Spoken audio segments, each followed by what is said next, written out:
Hello and welcome to Precon Decon, the video series where I deconstruct the pre-constructed decks of Magic the Gathering's history. In this video we're going to keep looking at the rise of the Eldrazi set, and we're going to move on and we're going to look at Invading Spawn, which is a black and red deck.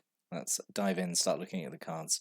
So, like the previous deck, the Eldrazi Arisen, there is a Eldrazi theme to this. There are Eldrazi cards in here because they were in red and black, so they sort of fit in here. There's more of a focus, I think, on the spawn tokens because ultimately this is a deck that kind of goes wide and has like a lot of sacrifice effects.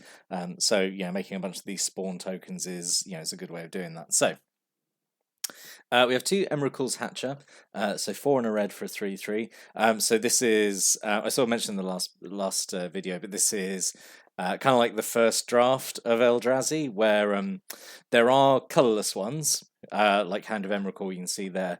But the Eldrazi drones, like the the smaller Eldrazi, are in do have colored mana, but they are not colorless. Which is when we look at Battle of Zendikar, which will be months away.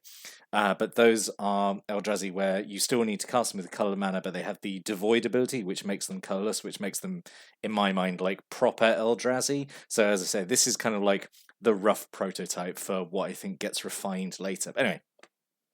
So Emrakul's Hatcher, yep, 4 and a red, 3/3. When it enters the battlefield, you make 3 Eldrazi Spawn creature tokens, and Eldrazi Spawn are 0/1 colorless creature tokens, and they have sacrifice the creature to add 1 colorless mana. So, yep, this is fine. It's 5 mana, comes down as a 3/3, and then is sort of adding 3 floating colorless mana, I guess, the field, along with these obviously 3 tokens that you can use to chump block, or you've got other effects in the deck that care about sacrificing. At a common level, I thought this was pretty good. I thought at the time, even now, I'd say it's still pretty good, I think. We have a single Rapacious one, so 5 and a red for a 5/4 trample. When it deals combat damage to a player, put that many 0/1 colorless Eldrazi Spawn creature tokens onto the battlefield. So yeah, this is fine. I think this is the only Eldrazi I can think of which doesn't make spawn just by entering play. It has another trigger attached to it, which is interesting. I kind of wish there had been more like this that made spawn in slightly different ways, but it is what it is. Rise of the Eldrazi being such a small set, and I would say trying to do too much in a single set, like so many different mechanics floating around and themes. This is there just wasn't really enough room to explore them. So I am actually really looking forward to look at the Battle of Zendikar, where like there are more Eldrazi and they're gonna get more interesting effects. This is a fine card, I think, at 6 mana, like 5/4 trample with this ability. I think it's okay. And when you've got like Emrakul's Hatcher, then obviously you can sacrifice the spawn to maybe get this out a little quicker, maybe. And then we have Hand of Emrakul, which is 9 colorless mana. So this is like a true Eldrazi. So 9 colorless. 7/7. You can sacrifice 4 Eldrazi Spawn rather than pay its mana cost, which is pretty good. Because what could be really nice: swing with a Rapacious one, gets through, does 4 damage. You make 4 Spawn, and then second main phase you sacrifice those, and then you got Hand of Emrakul down. Ready next turn. I mean, you could obviously ramp up into 9 for this.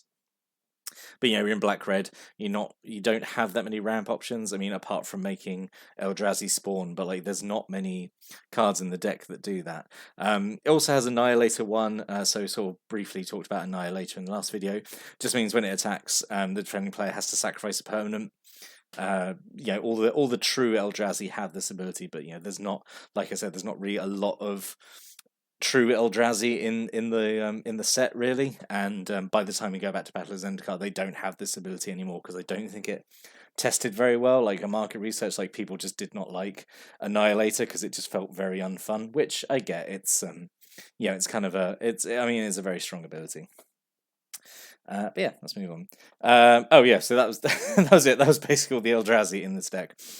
So one of the rares in the deck is Magmore, which is a card I had completely forgotten about. So 3 and 2 red for a 4/4. 1, sacrifice a non-land permanent, does 1 damage to target creature or player. So yeah, this is a good use, I suppose, for spawn. Or your spawn tokens, you just sacrifice them to this to do damage. Yeah, it's fine. It's kind of like Goblin Bombardment, really, except it requires mana to use it. Yeah, it's a 4/4 in itself as well for 5, which is all right. It's a bit underwhelming, I think, as a rare, but it is obviously still good. It is still a good effect. Just be able to sacrifice creatures, instant speed, only 1 mana to kill off like small enemy creatures, or get the last few points of damage into an opponent. Yeah, so I think it's okay. I think it's okay. It's definitely, I think, the best that could have been done given the set, because, like I said, it's such a small set. So we have a thing called Pawn of Ulamog. So 1 color and 2 black for a 2/2.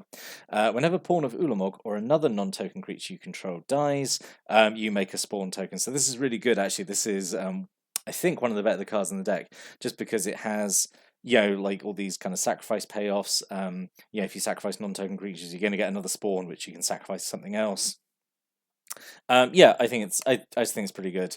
And being sort of 3 mana for a 2/2 with this ability, I think is okay. So yeah, this is all right. I think this is something you would want to kind of have more copies of, but obviously we're only at 41 cards, so we can only have really 1 copy of it. 2 Bloodthrain Vampires, 1 and a black for a 1/1. Sacrifice creature gets +2/+2 turn 10. So it's a smaller vampire aristocrat, which we've seen sort of in the previous Zendikar black decks, vampire aristocrat. So this is it, but just like 1 mana less and 1 less power and toughness. But I would say it's in a deck that can use this effect a lot more, because the vampire aristocrats, I guess you didn't really want to use that ability too much, because you had like you had like real creatures, you had all the other vampires, but in this you've just got a load of spawn tokens that you can just quite happily feed to Bloodthorn Vampire, and like just have it like really punch up for a turn, really punch above its weight. So yeah, I think good card to include. Obviously, really synergistic with what's going on in the set. So the foil face rare is Drana Calastria Bloodchief. Bloodchief. So 3 and 2 black for a 4/4 flyer, which, I mean, by itself, that's pretty good. It's essentially black air elemental.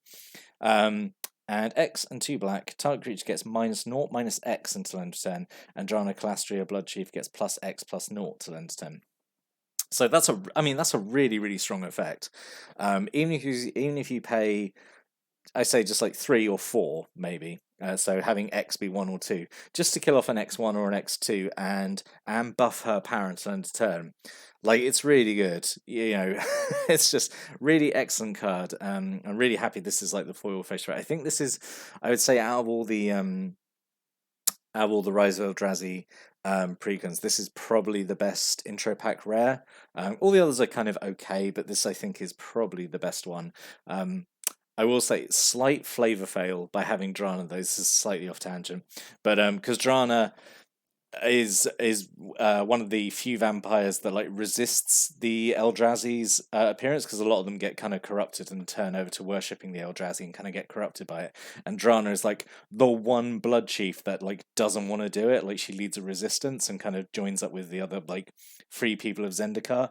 And every time we go on Zendikar, actually, she gets a new card, which is really fun, like to see how she progresses and develops. But yeah, so slight flavor fail including her, but it's fine, because it's a really, really strong card, and this would have gone so nicely with the vampires in the previous sets. Really good block for vampires, Zendikar. 2 Lava Fume Invokers, 2 in a red for a 2/2. You can pay 8 to give creatures you control +3/+0 10/10. So there's a cycle of these invokers, kind of 1 of each color. They're a callback to a cycle of cards, I think, in Legions, I want to say, where they were kind of okay costed, for their, so this, being a 3 mana 2/2. I mean, obviously it's not great, but it was fine at the time. And they common creatures, and then they had like a really like expensive but kind of swingy effect, and like for late game when you had the mana and you maybe didn't have anything to cast it on. So this being 8 to give everything +3/+0 10/10. So yeah, there's 1 in each color. I think the white one was probably the best one, because I think it had flying, and I think its ability was like you tapped all your opponent's creatures, which is like a really strong backbreaking thing to do, and just really swingy in combat. This giving +3/+0 is pretty good it's fine as well. The thing is as well, I mean, like you could cast this early by sacrificing spawn, but then you haven't got spawn out to benefit from the power boost, I suppose. But it's fine, it's fine. Not sure why there's two of them. I don't think there need to be two of them, but it is what it is. Single Dragon Whelp. Yep, I am still bored of seeing Dragon Whelp in these Zendikar decks. 2 cards, 2 red, 2/3 flyer, has fire breathing, but it dies if you do it 4 or more times in turn. Moving on. So bored of talking about Dragon Whelp. A single Howling Banshee, 2 cards and 2 black for a 3/3 flyer. When it enters the battlefield, each player loses 3 life. Yeah, I think this is fine. Like a 3/3 flyer for 4 is okay. And yeah, the life loss is symmetrical, which just means it's pushing in this very kind of aggressive strategy, which is fine because it's black-red. And you're hopefully, even if you cast this, you're coming out ahead of your opponent. A single Gloom Hunter, 2 and a black for a 2/1 flyer. Yep, sure. I mean, it's just I think there were even better options within black at the time. This is just like a really boring card. This is because this was a new card in Rise of the Eldrazi, and it's just. I just don't understand. It's just very bad. Like, there's no reason for it to be this bad in like a more modern set. But it is what it is. It's kind of like limited fuel, isn't it? The thing is, I mean, I talked about it last time, but like these precons are so weird because they don't use cards from Zendikar or Worldwake, so they've kind of it's like they've given themselves a handicap by just like, oh, we'll draw from an even smaller card pool, and it seems crazy to me they've done that. And a single Ogre Sentry, 1 and a red for a 3/3 defender. Sure, I mean it's a good early blocker, and then it's sacrifice fuel later, I guess. Sure. Lagac Lizard, it's just Hill Giant. it's just a really boring card to include.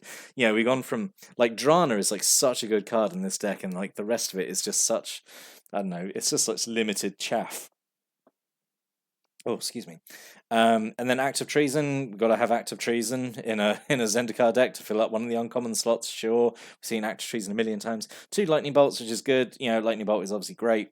Great piece of removal. So yeah, good to see that. Fireball, again, I'm getting really bored of talking about Fireball. It's okay. It's an X spell. It's fine. Goes actually thinking about it. It's all right in this deck because you've got all your spawns, so you could use that to make this bigger than normally you could make it, I suppose, just by tapping land, I suppose.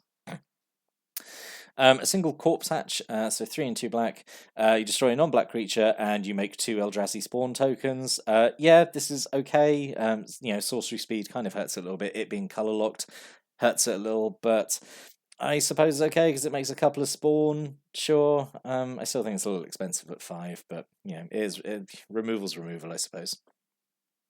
A single Essence Feed, this is really expensive. 6 mana sorcery, target player loses 3 life, you gain 3 life, and you make 3 spawn tokens. Sure, I don't think this needs to be 6 mana, honestly, but I suppose it sort of earns its keep back because it is making the 3 spawn, which you can then use for 3 mana, so I guess you could interpret this very liberally as like going, oh, okay, this is really 3 mana, and then I can cast something else that that costs 3 in the same turn because of the spawn, I guess. And then a single Vendetta, just 1 black mana, destroy a non-black creature, can't be regenerated, and you lose life equal to that creature's toughness. So, very, very cheap kill spell. Obviously, it has like this drawback, but if you need to kill something for just a single black mana, then you've got that option. And then 9 Mountains, 9 Swamps. So, what could have been? There are 3 cards in here which, like, absolutely 100% should have been. If you really want to, like, double down on this sacrificing spawn strategy, I have no idea why these weren't in here. Skittering Invasion, just 7 mana, colorless, tribal Eldrazi sorcery. So it's nice to see tribal come back just for this set. The only tribal cards were Eldrazi cards.